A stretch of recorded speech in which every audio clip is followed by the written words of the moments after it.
क्या आप जानते हो कि हम इंसान कैसे बने? अगर हम टाइम मशीन में 7 मिलियन साल पहले चले जाएं तो हम देखेंगे कि दुनिया बिल्कुल एक अलग चेहरा रखती थी। उस वक्त अफ्रीका का क्लाइमेट थोड़ा गर्म था और जंगल घने और गीले थे।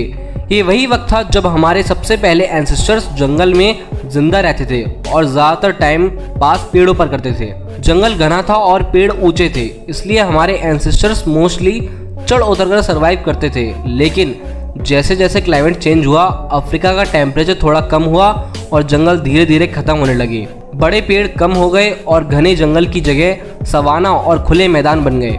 अब वो एंसेस्टर जो पेड़ों पर जीना सीखे थे, उन्हें ज़मीन पर चलना सीखना पड़ा और यही था पहला स्टेप, बायपेडलिज्म, यानी 2 पैरों पर चलना।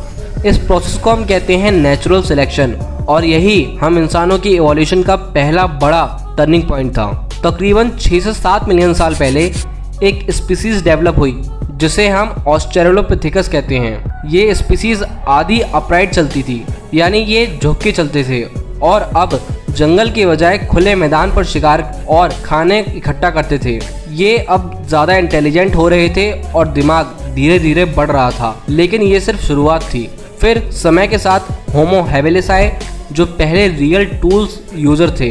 तकरीबन 3.3 मिलियन साल पहले इन्होंने स्टोन टूल्स बनाए और शिकार और अपने खाने को काटने के लिए उसे यूज करना शुरू किया। इससे उनका सर्वाइवल इजी हो गया और उनका दिमाग और ज़्यादा डेवलप हुआ। ये छोटे छोटे ग्रुप में रहते थे और टीम वर्क का कॉन्सेप्ट इन्होंने ही शुरू किया। समय के साथ होमो इरेक्टस तकरीबन 2 मिलियन साल पहले आए। ये पहली स्पीसीज थी जो सीधे खड़े होकर चलना सीख गई और साथ ही आग को भी कंट्रोल करना सीख गई। आग से ये ना सिर्फ खाना पकाते थे बल्कि ठंड से भी सरवाइव करते थे। इसका इम्पैक्ट उनके दिमाग पर भी पड़ा क्योंकि पका हुआ मीट इजीली डाइजेस्ट होता था। फायर और टूल्स के कॉम्बिनेशन ने होमो इरेक्टस को एक एडवांस्ड शिकारी बना दिया। अब बात करते हैं निएंडरथल्स की।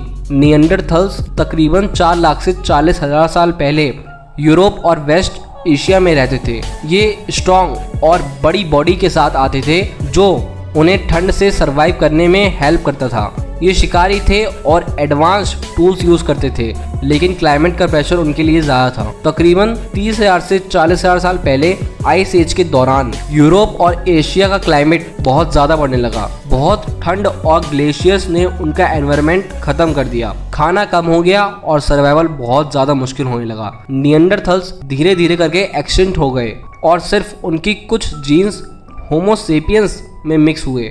आइस एज ने निएंडरथल्स को खत्म कर दिया और दुनिया का एक नया चैप्टर शुरू हुआ, होमो सेपियंस का राइज। होमो सेपियंस लगभग 2 लाख से 3 लाख साल पहले अफ्रीका में इवॉल्व हुए। ये स्पीसीज का दिमाग और ज्यादा डेवलप था और ये प्लान कर सकते थे, कम्युनिकेट कर सकते थे और सोशल ग्रुप्स में काम करते थे। ये अर्ली सेपियंस ने आइस एज के खतरनाक कंडीशन का भी सामना किया। ये एडेप्टेबल थे और इन्होंने सर्वाइवल के लिए नए हंटिंग टेक्निक्स डेवलप की। फायर, टूल्स और टीम वर्क की वजह से ये सरवाइव कर गए जब निएंडरथल्स विलुप्त हो गए। भाषा का डेवलपमेंट तकरीबन 50,000 साल पहले हुआ। इसे होमो सेपियंस एक दूसरे से आइडिया शेयर करते थे, कहाँ शिकार है, कौन सा डेंजरस जानवर है और कैसे टूल्स यूज करने हैं। इस सिंपल बातचीत ने उन्हें बड़े बड़े जानवर का शिकार करना आसान कर दिया और साथ ही उनका पूरा कबीला भी प्रोटेक्ट रहता था। टीम वर्क और प्लानिंग का कॉन्सेप्ट इवॉल्व हुआ जो फ्यूचर सिविलाइजेशन के लिए एक नींव बना।